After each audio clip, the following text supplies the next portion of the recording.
벌써 오늘이 2024년 마지막 주일입니다. 이틀 후면 2025년 새해가 우리를 기다리고 있죠. 사실 이맘때쯤, 보통 이맘때쯤이 되면 우리는 한 해의 아쉬움을 뒤로하고 새해를 향한 그 기대로 가득 차 있는 것이 이제 보통이죠. 그러나 지금 현재 우리나라는 굉장히 어렵고 어둡고 혼란스러운 상황 속에서 어두운 터널을 지나고 있습니다. 그래서 보통은 한 해 동안 아쉬움을 생각하고 다가오는 새해를 기대하며 새해에는 내가 올해 이루지 못한 그 목표를 다시 세우고 새로운 각오를 하게 되는데, 올해는 우리 각자만의 목표를 세우기보다는 제 사례를 비교하면 나라를 위해 더 많이 기도하게 되는 것 같습니다. 이럴 때일수록 교회의 역할은 더 중요해지는 것 같습니다. 어디에도 소망이 보이지 않는 그 현실 속에서 교회는 세상의 빛과 소금의 역할을 감당하며 정말 삶에 희망이 없고 낙심된 이 상황 속에서 교회가 참된 복음을 가지고 세상에 위로와 소망을 줄 수 있어야겠죠. 그런데 아쉽게도 오늘날 한국교회를 보면 좌우 극단적인 이념에 빠져 세상의 빛과 소금의 역할을 하며 세상에 위로와 소망을 주기보다는 오히려 혐오적인 모습만 더하는 것 같습니다. 제가 교회를 구하면서 딱 느끼는 현실이 뭐냐면, 많은 상가 주인들이 교회가 자신의 상가에 들어오는 것을 싫어한다는 거예요. 제가 어느 뉴스를 한번 본 적이 있는데, 코로나 이후 무당집 다음으로 혐오시설이 교회라고 합니다. 그만큼 어느덧 교회는 세상에 외면을 받고 많은 이들에게 혐오 종교가 되었죠. 그러나 우리가 여기서 낙심해야 될 것이 아니라 우리가 올바로 온전한 복음을 내 가슴에 품고 세상의 빛과 소금의 역할을 감당할 수 있어야 될 것 같습니다. 더 나아가 이럴 때일수록 우리는 더욱 하나님 앞에 서며 이 땅에 복음의 선한 영향력을 흘릴 수 있어야 되겠죠. 그렇기에 우리는 오늘 말씀 앞에 서기 위해 이 자리에 함께 모여 예배를 드리고자 합니다. 오늘 예배 가운데 하나님이 주시는 은혜를 깊이 경험하며 내 삶의 자리에서, 하나님이 나에게 허락된 그 자리에서 우리는 복음의 선한 영향력을 흘리게 되는 그 시작이 되길 기도합니다. 오늘 우리가 성경을 보면, 우리가 성경을 보통 보면 우리가 원하고 바라고 닮고자 하는 그 대표적 인물들이 있죠. 그 대표적 인물 중 하나가 우리가 지금 함께 보고 있는 다윗입니다. 왜 우리가 다윗을 그렇게 동경하고 우리가 그렇게 다윗의 신앙을 배우려 할까요? 그는 하나님 마음에 합한 자요, 이스라엘의 통일 왕국의 위대한 왕으로서 그의 삶은 예수 그리스도를 예표했고 그가 다스린 이스라엘 나라는 하나님 나라를 상징하기 때문에 그렇습니다. 이렇듯 다윗은 성경을 대표하는 가장 위대한 믿음의 증인이죠. 그런데 우리가 이렇게 잘 알고 있는 다윗이 그런 위대한 업적을 남기기까진 한 사람의 희생과 양보와 헌신이 없었다면 그는 그 자리까지 가지 못했을 것입니다. 그가 누구죠? 우리가 너무나도 잘 알고 있듯이 요나단입니다. 요나단의 결단과 그의 희생과 양보가 없었다면 다윗은 없었을 것이라는 것이죠. 그런데 우리는 보지만 사실 많은 이들이 요나단의 믿음에, 요나단의 그 신앙에는 집중하지 않습니다. 왜 그럴까요? 우리가 기대하는 응답을 받지 못한 인물이기 때문에 그렇습니다. 우리는 요나단과 같은 인생을 살기 싫어하기 때문에 그렇죠. 그러나 제가 말씀을 준비하면서 요나단을 묵상하면 묵상할수록 천국에서 요나단의 상급은 어쩌면 다윗보다 더 크지 않을까라는 생각을 해보게 됩니다. 다윗은 이 땅 가운데 사실 많은 영광을 누렸잖아요. 지금도 많은 이들이 다윗을 찬양하고 다윗을 닮기를 원하잖아요. 그러나 누구도 요나단은 기억하지 못합니다. 그러나 그가 하나님 나라를 위해 흘린 희생은 하나님은 기억하신다는 것이죠. 요나단은 자신의 나라를 꿈꾸긴 보다는 하나님 나라를 꿈꾼 자였고, 그렇기에 기꺼이 자신의 그 왕권을 다윗에게 양보할 수 있었습니다. 우리가 오늘 함께 본 성경 속 이 요나단의 말과 행동, 그리고 요나단의 고백은 오늘 우리가 이 시대를 살아가는 데 있어서 그리스도인들이 어떻게 살아가는 것이 참된 비전이고 소망이고 참된 신앙의 삶인지를 우리에게 아주 명확하게 보여줍니다. 어찌 보면 누군가에게는 이 요나단의 삶이 불편할 수가 있어요. 왜 그러냐면 내가 바라고 내가 기대한 그 멋진 삶은 아니거든요. 그러나 어찌 보면 이 요나단의 삶이야말로 그리스도를 예표한 삶이었고, 어찌 보면 이 땅 가운데 우리가 소금과 빛으로서 살아갈 수 있는 그 그리스도인의 그 예표가 되는 삶이 아닐까라는 생각을 해봅니다. 여러분들은 살아가면서 언제가 가장 억울하고 원통하십니까? 우리가 억울하고 원통할 때는 내 뜻대로 되지 않거나 또 왜 나만 억울한 상황을 마주할 때 우리는 원통하고 억울합니다. 사실 저도 그렇습니다. 사실 저는 믿음을 얘기하고 하나님의 말씀을 전하는 사람이지만 사실 제가 억울하고 제가 원통한 것은 뭐냐면 방금 제가 말했듯이 내가 원하는 대로 내 인생이 흘러가지 않고 어찌 보면 나만 억울한 일을 당할 때 저는 굉장히 거기서 분노를 느낍니다. 왜 저만 이해하지 못한 이 현실이, 또 왜 나만 이런 길을 가야만 하는 이 상황이 왜 나에게만 오는지를 저도 이해하지 못한다는 것이죠. 똑같이 사역을 하고 어쩌면 이전에 사역의 결과도 나쁘지 않았는데 왜 나만 인정을 받지 못했고 오히려 더 억울한 상황으로 내가 쫓겨나갈 때 제가 얼마나 그때 당시에 원통했냐면, 요즘 그러잖아요. 공황이 왔다고. 그 근처까지 가서 몸이 굉장히 몇 년 동안 아픈 적도 있었습니다. 그때는 누가 어떤 말을 해도 저에게 위로가 되지 않더라고요. 오히려 제 안에 분노만 쌓였고, 그 상황 속에서 제가 가장 듣기 싫었던 말은 이런 말이었어요. 사실요. 가장 사람들의 위로를 주고자 하면 안 돼. 하나님이 너를 크게 쓰실 거야. 이 일로 너는 이 일에 하나님 뜻이 있을 거야. 이런 말들이 사실 저에게 더 큰 분노를 가져오게 하더라고요. 물론 머리로는 당연히 그 말이 어떤 의미인지를 저도 이해가 가죠. 그런데 그 말을 들을 때마다 그때마다 나만 참아야 한다는 그 현실이 저 개인적으로는 너무나도 억울했습니다. 근데 제가 왜 그렇게 억울했고 왜 그렇게 그때 당시에 힘들었을까요? 결국 내 마음에 뭐가 담겼는지를 그때 저는 알았기 때문에 그렇습니다. 사실 그때 당시에 저는요, 사역의 결과로 인정받고 싶었던 동기가 제 안에 있었거든요. 제 인생에 살아오면서 이 정도면 내가 정말 저는 사람들한테 인정받고자 하는 그 욕망이 저에게 가득 찼어요. 마침내 그 근처까지 왔는데 제가 이런 일을 당하고 나니까 그 분노가 사그라들지 않은 것입니다. 사실 냉정하게 우리가 원통해하고 억울해하는 것은 결국 그것이 내 마음에 있기 때문에 그렇습니다. 그것이 내 마음에 없으면 우리는 그 일을 당해도 그 문제를 만나도 쉽게 넘어가죠. 그런데 그 상황이, 그 입장이 그것이 내 안에 있으면 우리는 가치가 달라집니다. 그렇지 않습니까? 그렇다면 여러분의 마음에는 뭐가 담겨 있습니까? 여러분들은 무엇으로 원통해하고 무엇으로 억울해하십니까? 그런데 우리는 여기서 우리가 점검해야 될 것이 하나 있습니다. 우리는 억울하다, 원통하다 그 말을 하기 전에 내 마음에 뭐가 담겼는지를 우리는 먼저 확인해 봐야 된다는 것이죠. 사실 제가 그 억울하고 원통하고 그 분노한 마음이 언제 제가 사그라졌냐면 사실 얼마 되지 않습니다. 제가 교회를 개척하고 아마 작년 중반부터 교회 사역에 제가 집중을 하며 또 제가 맡겨진 그 학업에 제가 집중을 할 때 점점 제 마음이 풀어지는 것입니다. 제가 왜 풀어졌을까요? 제 마음에요. 제 마음에 분노가 왜 사그라들었을까요? 제 안에 다른 것이 담겼기 때문에 그렇습니다. 지금 제 마음에는 교회가 가장 크게 담겨 있어요. 그래서 내 자신이 교회를 섬기기에 무엇을 해야 될까 고민이 지금 저는 가장 큽니다.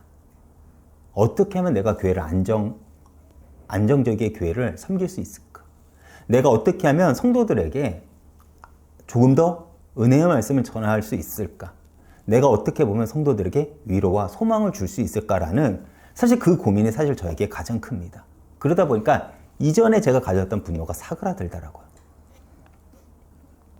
그 연장선에서 제가 내년에 선택한 것이 교회 안정과 또 학교에 가서 제가 공부를 하는 것입니다. 제가 아마 이번 학교를 가면 5번째인가 6번째 제가 학교를 가는 겁니다. 20살 이후부터 대학 생활이라는 타이틀이 제 인생에 떨어지지 않는 것 같습니다. 여러분들이 이 부족한 목사에게 마음 닫고 계속해서 기도해 주시면 감사하겠습니다. 사실 이 두 가지는 저의 개인적으로 굉장히 큰 부담이에요. 왜냐하면 교회를 안정한다는 것은 저 혼자 힘으로 할 수 있는 일이 아니거든요.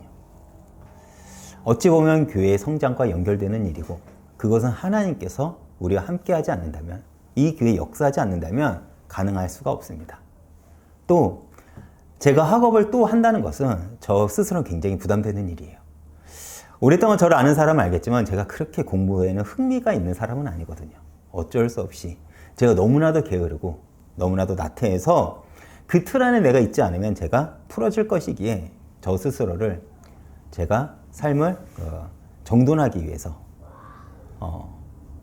제가 더 하나님 말씀에 영향받기 위해서 제가 또 다른 길을 선택한 것입니다. 또 이건 역시도 우리 교회 안정을 위해서 제가 선택한 길이기도 하고요.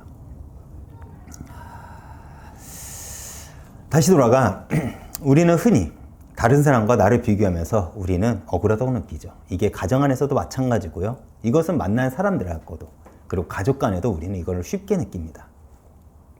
내가 이것을 더해서, 내가 다른 사람보다 이걸 더 갖지 못해서, 나는 다른 사람보다 배경이 없어서, 실력이 없어서, 우리는 그 안에서 열등감과 억울함을 가지고 있죠.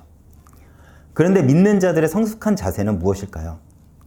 남들과 비교해서 내가 억울하다고 말하기보다는 내가 그 문제만 닥치면, 내가 그 문제만 내게 온다면 나는 못 견디는구나, 이 나의 모습을 볼 수 있어야 됩니다.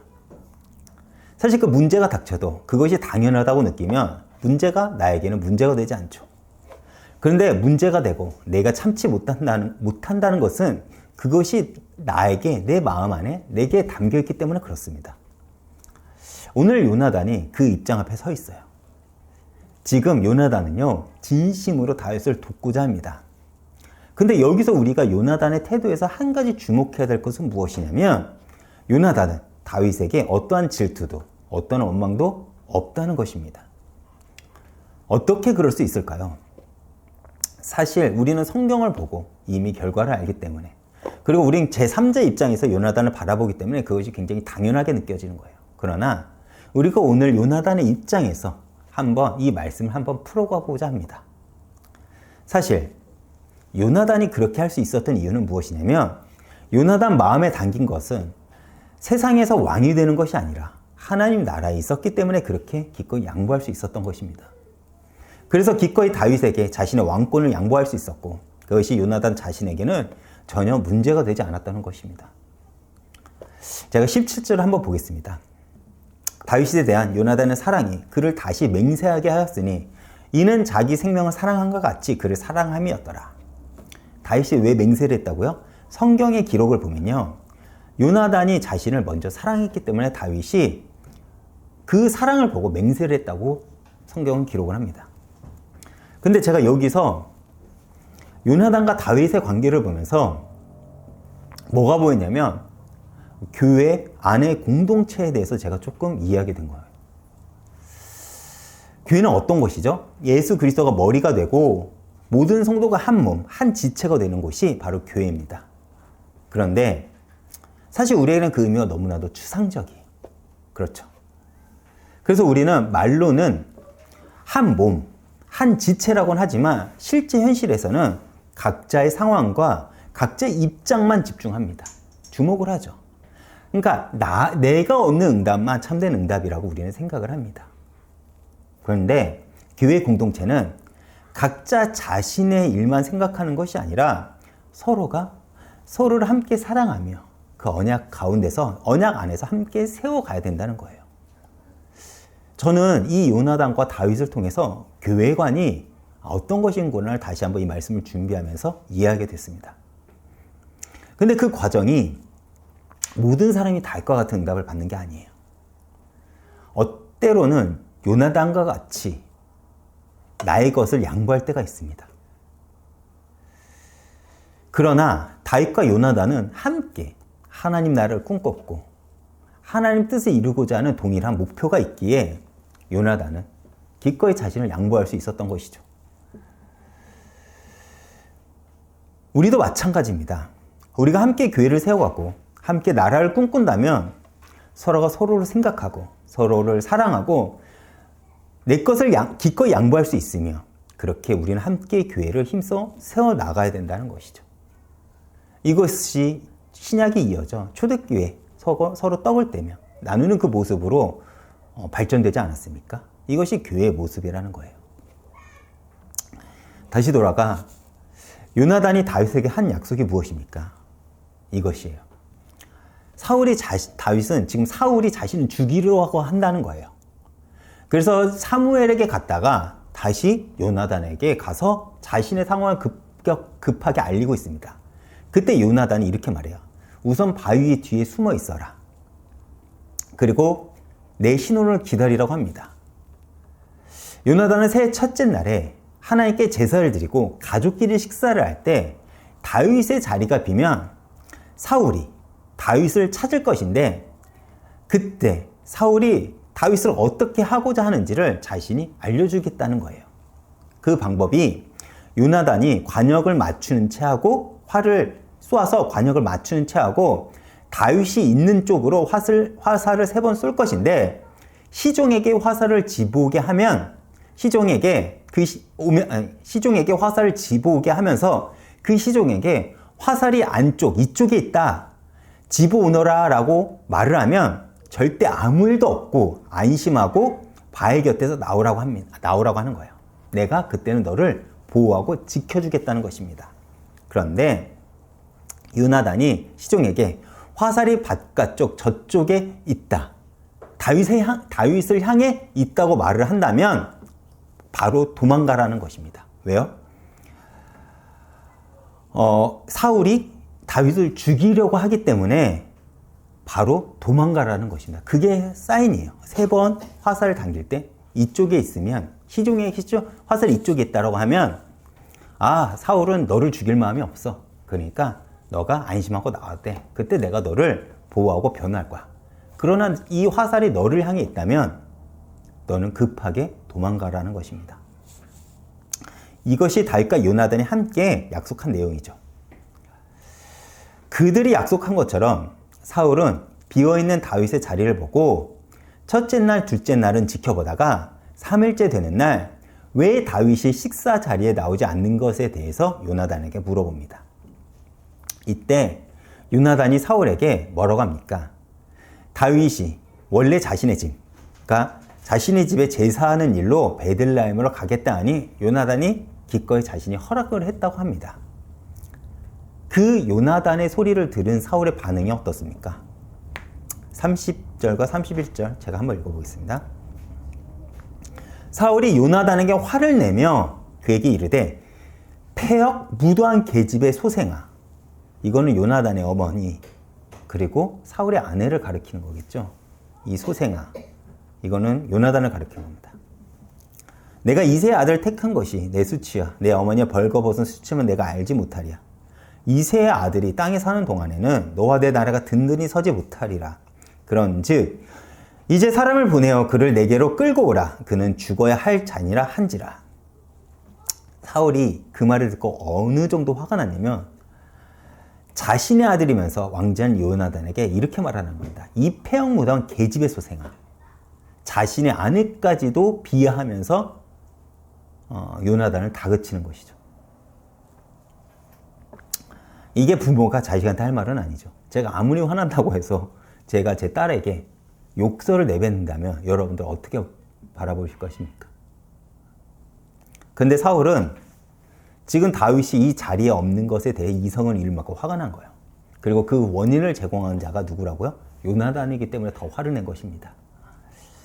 그렇다면 사울은 왜 이렇게 화가 났을까요? 없을 수도 있잖아요. 원래 사울의 계획은요, 가족 식사 자리에 다윗이 오면 그때를 기회로 삼아 다윗을 잡아다 죽이려고 한 것입니다. 그런데 요나단이 그러한 자신의 계획을 망쳤기 때문에 굉장히 화가 난 것입니다. 그러면서 다윗을 가리켜 사울은 다윗을 이렇게 이야기를 합니다. 이세의 아들. 다윗이 누구죠? 자신의 사위입니다. 부마죠. 어찌 보면 다윗도 이제는 굉장히 왕의 가족으로서 신분이 보장된 자입니다. 그런데 이세의 아들이라고 말한 것은 사울은 다윗을 자신의 사위로 인정하지 않고 그저 천한자의 아들이라고 보고 있는 거예요. 그러면서 이렇게 말하는 겁니다. 이세의 아들이 땅에 사는 동안은 너와 내 나라가 든든히 서지 못하리라. 그런즉 이제 사람을 보내어 그를 내게로 끌고 오라. 그는 죽어야 할 자니라 한지라. 그러면서 이렇게 얘기를 한 겁니다. 너는 네가 천한 자를 택하고 천한 자를 보호해 줌으로써 너는 반드시 수치를 당할 거야. 그것을 너는 왜 알지 못하고 다윗을 도와주냐는 거예요. 그리고 다윗이 살아있는 동안은 너는 다윗에게 이 나라를 빼앗겨 너의 나라가 서지 못할 것이라고 고래고래 고함을 치는 상황입니다. 어쩌면 성경은 굉장히 정돈된 텍스트로 우리에게 알려주지만 이 상황을 아마 우리가 실제로 바라본다면 사울은 이성을 잃어서 미처 지금 날뛰고 있는 상황입니다. 그래서 사울은 지금 얼른 사람을 베들레헴에게서 보내 다윗을 잡아 죽여야 한다고 말을 하고 있는 것입니다. 근데 우리가 여기까지 잘라서 보면 당연히 우리는요, 다윗의 편에 섰기 때문에 사울이 굉장히 잔인하고 어리석다고 우리는 생각을 하죠. 이 하나님을 모르니까 굉장히 잔인하고 어리석은 사람이야 라고 지금 우리는 생각을 합니다. 그런데 잠시 우리가 사울의 입장에서 한번 생각해 봤으면 좋겠습니다. 지금 사울은 왕이죠. 이스라엘 왕입니다. 그리고 사울의 입장에서 보면요, 자신의 아들인 요나단이 당연하게 자신의 다음으로 왕이 세워져야 자신의 나라가 계속 이어질 거라고 그는 생각을 하고 있습니다.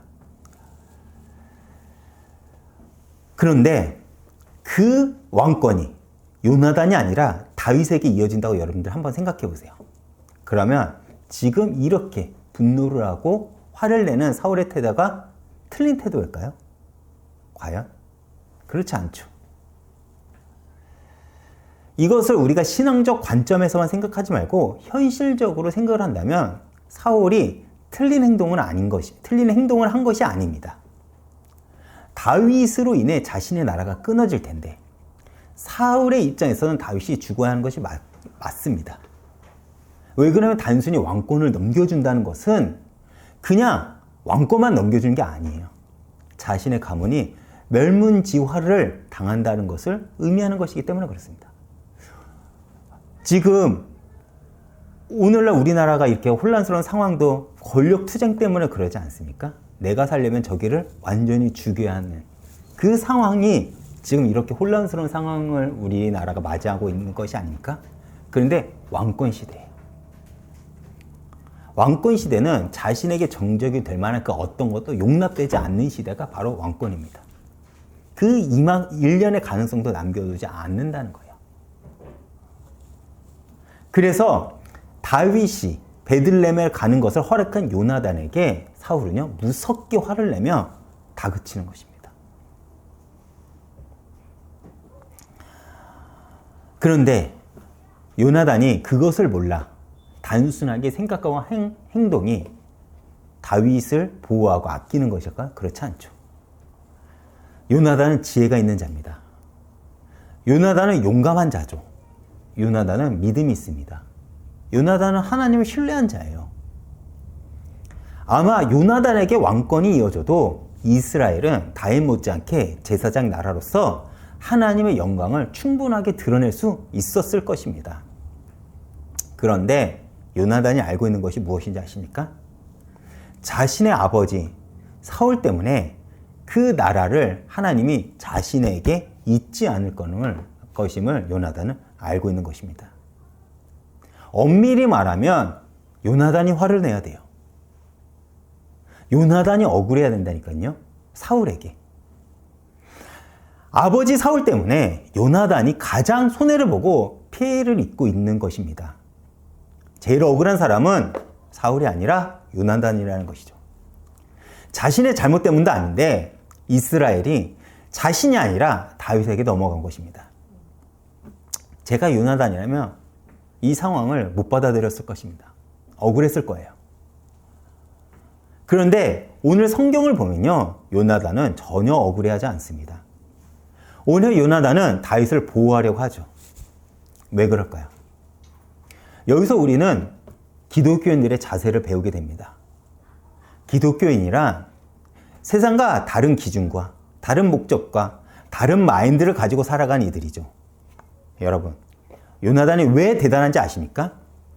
그는 자신의 자리를 아는 자였기 때문에 그렇습니다. 하나님 앞에서 보니 사울의 죄로 인해 자신의 가문은 하나님 나라를 잊지 못할 것은 그는 알았어요. 사무엘의 경고를 알았고 사무엘의 그 심판을 그는 알았던 것입니다. 그는 그것이 하나님의 말씀인 줄 알고 그 말씀에 순종하기로 작정한 것입니다. 얼마나 슬펐을까요? 그러나 요나단은 자신에게 맡겨진 사명이 무엇인지 알았고 그렇게 다윗을 보호함으로써 자신의 역할을 감당하고자 한 것입니다. 세상의 관점으로 보면 요나단보다 어리석은 자가 없겠죠. 어떻게 보면 그것을 자기의 손을 넘긴 거 아니겠습니까? 모든 사람들이 나의 권력을 위해 내 목숨을 살리기 위해서 살아가고 있는데 요나단은 그렇지 않았다는 거예요. 그러나 세상의 논리로는 사실 하나님 나라를 이해하지 못합니다. 그래서 우리는 이 땅에서 세상의 논리로 하나님 나라를 이해하려고 하니 하나님의 뜻과 목적을 우리는 모르는 것입니다.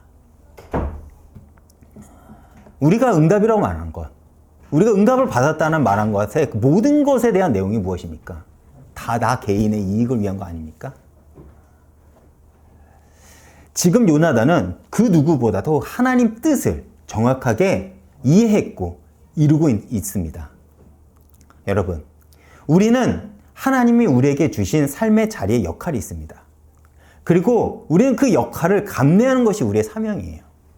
하나님이 나에게 주신 그릇이 있고 달란트가 있고 삶의 자리가 있습니다. 그것이 우리의 사명의 자리라니까요. 하나님은 우리를 세상의 빛과 소금이라고 합니다. 제가 이렇게 말하죠. 하나님과 나와의 관계 속에서는 우리는 다양하게 불립니다. 왕과 백성, 주인과 종, 아버지와 아들, 신랑과 신부, 나무와 가지, 목자와 양 등 하나님과 우리의 관계 안에서는 다양하게 우리는 그렇게 지칭이 된다니까요. 그러나 하나님이 우리를 세상에 보낼 때는 한 가지 표현밖에 없습니다. 너희는 세상의 소금과 빛이라. 이것이 우리가 세상에 온전히 감내해야 될 우리의 사명이라는 것이죠. 그렇다면 세상의 빛과 소금, 세상은 어디일까요? 내가 있는 자리입니다. 내가 있는 가정, 내가 있는 직장, 내가 있는 그 교회, 내가 만나는 사람들, 그곳에서 우리는 빛과 소금의 역할을 온전히 감당해야 된다는 거예요. 그렇다면 빛과 소금은 무엇입니까? 나의 역할이라는 거예요. 내가 학생이면 학생답게, 내가 가정에서 주부를 하면 주부답게, 저같이 목사라면 목사답게 그냥 살아내는 것. 그것이 내가 세상에서 빛과 소금의 역할을 감내하는 거라니까요. 내가 세상에서 참맛을 내고 어두운 가운데 빛을 비추는 삶, 자기 역할을 하나님이 맡겨준 것을 제대로 감당하라는 것입니다. 그런데 사실 그것이 말처럼 쉽지 않습니다. 왜 그렇죠?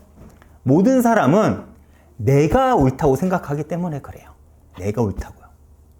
또 자신의 이익되는 삶을 우리는 선택하고 살아가기 때문에 그렇습니다.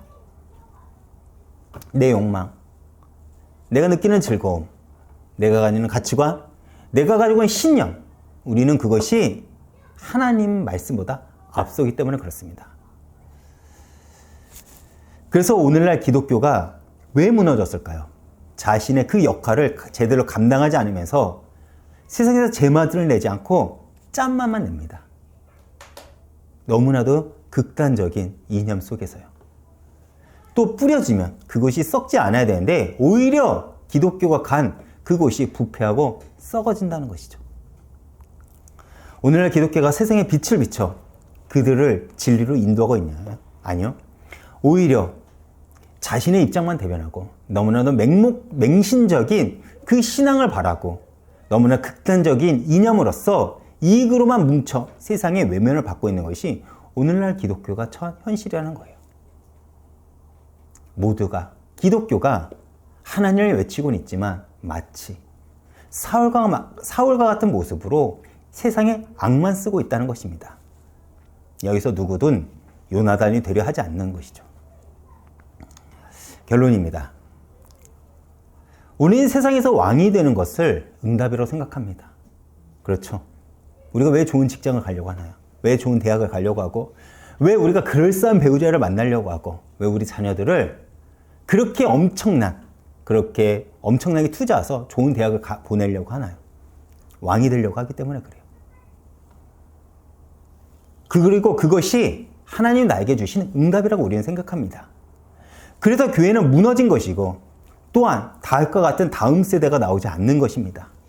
그런데 요나단은 왕권이 자기 것이 아니라고 그는 받아들였어요. 하나님이 나에게 허락하지 않았구나라는 것은 그는 인정했다는 것입니다. 하나님이 자신에게 허락하지 않음을 알았다는 거예요. 어쩌면 요나단은 그런 하나님의 선택에 섭섭했을 수도 있습니다. 슬펐겠죠. 한때는 그는 그 하나님의 말씀에 낙심하고 울부짖으며 기도를 하며 보낸 날들도 아마 있었을 거예요. 쉽게 받아들이지 못했을 것입니다. 그러나 요나단의 마음속에 있는 것은 결국 하나님의 뜻이었고 그는 간절하게 이 땅에 하나님 나라가 세워지길 바랬던 것입니다. 그게 자신의 섭섭함을 넘어섰고 그것이 자신의 아픔보다는 넘어섰다는 것입니다.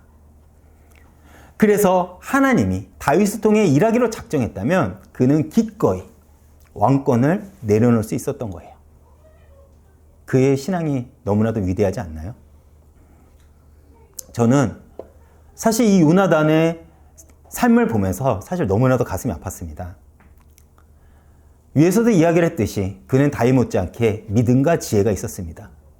분명 그 역시도 맡겨진다면 자신도 충분하게 잘할 수 있는데 그는 하나님 나라를 위해 기꺼이 그 자리를 포기한 것입니다. 우리는 여기서 자신의 어떤 권위와 자신의 영광을 내려놓고 이 땅에 내려오신 예수님을 보게 됩니다. 그분의 희생으로 그분의 그 걸어가신 그 십자가의 길로 우리는 하나님의 영광을 목도할 수 있게 되었고 나의 삶을 통해 우리가 모인 이 교회 공동체를 통해 하나님 나라를 임재를 우리가 경험할 수 있게 된 것이죠. 요나단은 그렇게 자신의 자리를 기꺼이 포기함으로써 그 결과 다윗을 통해 하나님은 당신의 구속의 역사를 이어가시며 더 나아가 그 다윗의 후손을 통해 예수 그리스도가 오심으로써 구원의 길을 완성하신 것입니다. 그리고 그 사명이 이제 우리들에게 주어졌죠. 하나님은 우리를 성도로 그리고 교회로 부르셨습니다. 그렇다면 우리는 무엇을 마음에 담고 무엇을 따르는 삶을 살아가야 될까요? 하나님 나라를 요나단처럼 마음에 품고 담고 하나님 뜻을 따르는 삶, 그것이 어쩌면 오늘날 이 시대를 살아가는 우리들에게 주어진 그 삶이 아닐까요? 그러나 그 길은 쉽지 않습니다. 왜 그렇죠? 내 속사람이 죽어야 보이는 길이기 때문에 그래요. 그래서 주님이 나를 따르려거든 각자 자신에게 맡겨진 십자가를 지지 않고서는 나를 따를 수 없다고 우리에게 말씀하신 것입니다. 우리가 왜 억울해합니까? 내가 주인공이어야 되는 그 잘못된 신앙을 우리는 가졌기 때문에 그렇습니다. 내가 역사를 바꿀 수 있다고 우리는 생각을 해요. 아니요. 하나님이 하지 않는 데는 그 어떤 사람도 가능하지 않습니다. 종교개혁도요, 한 사람으로 역사가 일어난 게 아니에요. 오랫동안 많은 사람의 눈물과 피와 그 희생이 있었기 때문에 하나님의 시간표에 하나님이 세운 사람으로서 역사가 일어난 것이지 그 사람이 어느 날 결단했다고 된 것이 아니라는 것입니다. 우리는 다 요나단과 같은 신앙을 배워야 됩니다. 하나님이 내게 준 것이 무엇인지를 알고 그 삶을 살아가라는 것이죠. 그리고 하나님은 그 삶을 지켜보시면서 그 사람을 통해 하나님 나라를 세워가십니다. 여러분, 그 삶이 억울할까요? 아니요, 절대 억울하지 않을 것입니다. 왠지 아십니까? 하나님이 나에게 준 걸 지켜가는 것이 오히려 더 큰 영광임을 알고 있기 때문에 그렇습니다. 이 땅에서 왕이 되는 것이 영광이 아니라 하나님께 순종하는 게, 하나님의 뜻을 이 땅에서 이뤄가는 게, 내가 천국 가서 하나님 앞에서 칭찬받는 게 더 큰 영광이란 것을 요나단은 알고 있는 것입니다. 그리고 그것이 우리들에게도 동일한 신앙의 싸움이라는 것이죠. 여러분, 삶의 자리에서 내가 지켜야 될 그리스도인의 삶을 살아가시길 바랍니다. 하나님에게 드릴 것은 드리시고, 헌신할 것은 헌신하시고, 예배드릴 것은 예배하시면서 내게 맡겨진 자리에서 충성스럽게 그 삶을 감당하는 삶이 사람이 되시길 바랍니다. 그것이 성도라 부름을 받는 자고, 그것이 그리스도인을 칭하는 이들의 당연한 모습이라는 것이죠. 이 삶을 살아간 요나단이 그래서 아름다운 것입니다. 제가 오늘 말씀의 제목을 아름다운 신앙을 가진 요나단이라고 합니다. 요나단이 여러분들이 보기엔 비참하시나요? 그가 불행해 보이시나요? 그가 불쌍해 보이시나요? 아니요. 그는 가장 아름다운 모습으로 하나님 곁에서 지금 우리들을 바라보고 있을 것입니다. 요나단은 누구보다 억울해 했어야 되는데 그는 억울해하지 않았습니다. 왜 그렇죠? 하나님이 자신에게 준 것을 이루고 있는 그 기쁨이 더 크고 그 기쁨이 그 안에 있기 때문에 그렇습니다. 그리고 하나님은 오늘날 우리들에게도 동일하게 역사하시죠. 비록 우리의 삶의 사명이 억울해 보일지라도 그 역할을 감당할 때 거기서 하나님의 역사는 시작이 될 것입니다. 그렇게 힘들고 어려워도 하나님이 이것이 나에게 맡겨준 거라면 요나단처럼 그 길을 갈 수 있는, 그리고 섬길 수 있는, 하나님이 착하고 충성된 종이라고 말할 수 있는 그 빛과 소금이 되는 것, 그것보다 우리에게 더 큰 영광은 없다는 거예요. 그래서 온전히 감내하며 여러분 삶에 하나님께 칭찬받는 그 삶을 기대하며 한 주간도 승리하시길 축원드리겠습니다. 제가 이번 주 찬양은 나를 통하여라는 찬양을 준비했습니다. 우리가 어떻게 하나님의 통로가 될 수 있을까요? 모두가 사울이 되고자 하는 이 시대 속에서 요나단과 같이 묵묵히 자신에게 맡겨진 그 삶을 살아가는 이들을 통해서 하나님은 일하신다는 것입니다. 이런 우리들의 믿음과 삶이 예배고 하나님의 영광이 된다는 거예요. 하나님은 우리를 빛과 소금으로 부르셨고 보내십니다. 우리가 그 삶을 살아갈 때 우리의 삶의 흔적으로 세상에 하나님의 영광을 드러내고 하나님을 소개할 수 있으면 다음 세대를 다윗으로 남길 것입니다. 오늘 이 찬양을 통해 큰 은혜 받으시길 바라겠습니다.